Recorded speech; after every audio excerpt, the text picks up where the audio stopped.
안녕하세요, 가치아입니다. 4월 11일 목요일 국내 시장이 마감되었습니다. 자, 오늘 시장 흐름은 결코 좋지 못했습니다. 물론 개파락 출발 뒤에 이렇게 다시 돌려 세웠다고 해도 그게 하나의 특정 업종으로 쏠렸던 만큼 결코 좋은 시장 흐름은 아니었다고 생각이 됩니다. 그리고 오늘이 옵션 만기일이었어요. 그래서 그것도 하나의 영향이 있었을 것 같고, 아무튼 오늘은 빨간불로 마감이 되었지만 코스피는 하락한 종목이 2배 이상 많았었던 그런 시장이었었고, 또 코스닥도 전날과 비슷하게 마무리되었죠. 하지만 하락한 종목이 2배 가까이 많았었거든요. 그래서 오늘은 코스피, 코스닥 모두 시장 흐름이 좋지 않았었고 특정 업종에만 쏠림 현상이 있었다, 이렇게 정리해서 말씀드리겠습니다. 그리고 코스피 상위 종목들을 보겠습니다. 오늘은 반도체 관련주의 흐름이 상당히 좋았었고요. 또 자동차 관련주도 마찬가지로 강한 상승이 나왔습니다. 대체적으로 반도체 자동차를 제외하고 결코 시장 흐름이 좋지 않다는 것을 알 수 있을 거예요. 그리고 코스닥도 반도체 소부장 기업들, 동진세미캠이라든지 이오테크닉스, 그리고 리노공업, 이런 종목들은 빨간불이 들어왔고, 그리고 초전도체 관련주라든지 HPSP도 반도체 관련주들 많이 빠졌었네요. 어쨌든 코스닥의 분위기는 코스피하고 다르게 그렇게 많이 나쁘진 않은 것 같습니다. 자, 그럼 코스피의 수급을 살펴볼게요. 우선 오늘은 옵션 만기일임에도 불구하고 외국인의 1조 원가량의 많은 순매수가 들어왔습니다. 반면에 기관 쪽에서는 1조 원 가까이 많은 순매도가 나왔었고, 오늘까지 7거래 연속으로 꾸준한 순매도가 이어지고 있어요. 그래서 최근에 기관과 외국인에 대비되는 수급이 들어오고 있고, 그리고 반대로 코스닥은 기관과 외국인의 양매도가 나왔습니다. 이어서 삼성전자, 오늘 코스피 전체 외국인의 수급이 1조 원 가까이 들어왔잖아요. 그 절반 가까이 되는 5,600억의 많은 순매수가 들어왔고, SK하이닉스도 마찬가지로 1,400억의 많은 순매수가 들어왔습니다.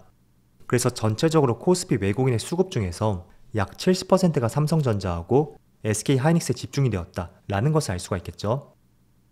그리고 마찬가지로 오늘 급등이 나왔던 현대차도 외국인의 1,000억이 넘는 많은 순매수가 들어왔습니다. 또 기아도 마찬가지로 많은 순매수가 들어왔죠. 자, 그럼 이어서 주체별 매매 동향에 대해서 살펴보도록 하겠습니다. 4월 11일 외국인이 가장 많이 매수한 종목은 삼성전자, SK하이닉스, 현대차, 기아, 포스코홀딩스, 전체적으로 반도체하고 자동차 관련주에 집중을 했었고, 그리고 기관은 LG에너지솔루션, 한미반도체, 에코프로비엠, 파마리서치, 효성중공업, 이렇게 순서대로 매수를 했습니다. 이어서 해외 증시를 보겠습니다. 지난 이틀 동안의 미국 증시의 흐름은 그렇게 썩 좋지 못했습니다. 어제 나스닥이 마이너스 0.8%였고, 또 전날에는 물론 종가상으로 플러스로 마감이 되었지만 전체적으로 파란 음봉이었었고, 또 S&P 500도 마찬가지로 전날에 1% 가까운 하락이 났었죠. 그리고 다우지수도 마찬가지로 1%의 하락과 함께 이틀 동안에 파란 음봉이 들어왔습니다. 그리고 반도체 지수도 흐름이 좋지 않았었고요. 어제는 1.6% 급락이 나왔습니다. 다만 지수의 흐름 자체는 좋지 않았지만 대표적인 AI 반도체 있죠? 오랜만에 엔비디아의 2% 가까운 반등이 나왔습니다. 그래서 그 때문인지 모르겠지만 오늘 대체적으로 반도체 관련주의 흐름이 상당히 좋은 것을 알 수가 있고, 전체적인 시장 분위기에 비해서는 그래도 오늘 시장에서 가장 선방을 하는 것 같습니다. 그리고 일본 니케이도 오늘 0.4%의 약세 흐름이 나오고 있고, 대만 증시도 그렇게 썩 좋지 않죠. 또 반대로 중국 증시만 오늘은 플러스 0.3%의 반등이 나오고 있습니다. 그래서 일단 오늘 시장 흐름을 보면 종가가 어떻게 형성이 될지 모르겠지만 장 초반의 흐름이 굉장히 좋지 않았습니다. 코스피가 무려 1.4%의 개파락으로 출발했었고 출발이 굉장히 좋지 못했어요. 그 이유는 어제 미국 증시가 좋지 않았던 것처럼 또 그 배경 중에 하나로서 어젯밤에 3월 CPI 지수를 확인해보자고 말씀드렸었는데 저도 선거 때문에 거의 2시간 늦게 확인을 했습니다. 그런데 예상치를 상회하는 물가가 나왔었고 3.5%가 나왔어요. 6개월 만에 최대치라고 하는데 그 부분 때문에 어제 나스닥도 한 차례 급락이 나왔고 또 오늘 오전에 국내 증시까지도 그 여파가 전달이 되었다고 생각해보시면 좋을 것 같습니다. 일단 3.5%가 나왔고 그 때문에 미국의 페드워치에서 금리 인하 시점을 다시 한번 연기했습니다. 어제 발표된 페드워치에 따르면 금리 인하를 처음 하는 시점은 이번 9월이 될 것이다, 이렇게 전망을 했습니다. 그래서 물가 상승에 따른 금리 인하 시점이 뒤로 연기가 되고 있다, 이 점이 지금 시장의 부담으로 작용이 되고 있습니다. 그렇지만 오늘 반도체의 흐름을 보신 것처럼 항상 시장이 좋지 않다고 해도 우리는 주도 산업을 주목해야 되고, 혹시나 그런 업종들을 매수하고 몰린다고 해도 오늘처럼 시장이 좋지 않다고 해도 강한 반등으로써 조금 더 편안하게 시장을 바라볼 수가 있습니다. 그래서 결론을 말씀드리면 일단 물가 상승에 대한 압박이 당분간은 조금 더 이어질 가능성이 있습니다. 그렇지만 그게 금리 인하 시점을 뒤로 늦춘 것뿐이지 금리 인하를 하지 않겠다는 것은 아니잖아요. 그래서 지금의 물가 상승을 지난 2022년처럼 이와 비슷한 시기와 관점으로 보지 마시고요. 단기적인 요소에 그칠 가능성이 있다는 것을 생각해 보시면 좋을 것 같습니다. 그래서 지금 유가도 많이 오르고 있고 또 환율도 많이 오르고 있죠. 그리고 10년물 국채금리까지 다시 한번 튀는 흐름이 나왔었는데 그렇다고 해도 지금의 시장의 추세, 지난 2022년처럼 금리 인상기의 시점이 아닌 만큼 이런 부분을 조금은 구분해보고 시장이 한 번씩 밀릴 때마다 주도 산업 위주로 매수해볼 수 있는 생각들을 꼭 가져보시면 좋을 것 같습니다. 주도 산업은 제가 명확하게 말씀드리고 있죠. 여전히 반도체라고 저는 생각이 되고 또 오늘 발표된 데이터를 보면 4월 1일부터 4월 10일까지 10일간의 수출 데이터가 발표가 되었어요. 그런데 수출량은 22% 증가했고 그 중에서 가장 많이 증가한 것은 46%. 반도체의 증가세가 굉장히 뚜렷했습니다. 물론 자동차도 다시 한번 상승이 났죠. 그래서 지금 수출 데이터를 보시면서 다시 한번 주도 산업을 상기시켜 보세요. 다만 금리 인하 시점이 조금은 연기가 되었다고 해도 유가 안정화에 대해서는 조금 더 생각해 볼 필요가 있을 것 같습니다. 최근에 중동 정세가 굉장히 불안정하잖아요. 그 때문에 이란에서도 다시 한번 호르무즈 해협을 봉쇄할 수도 있다는 가능성을 제기했고 그렇게 된다면 해상 운임이라든지 불안정한 국제유가 그게 조금은 장기적으로 이어질 가능성도 있을 것 같아요.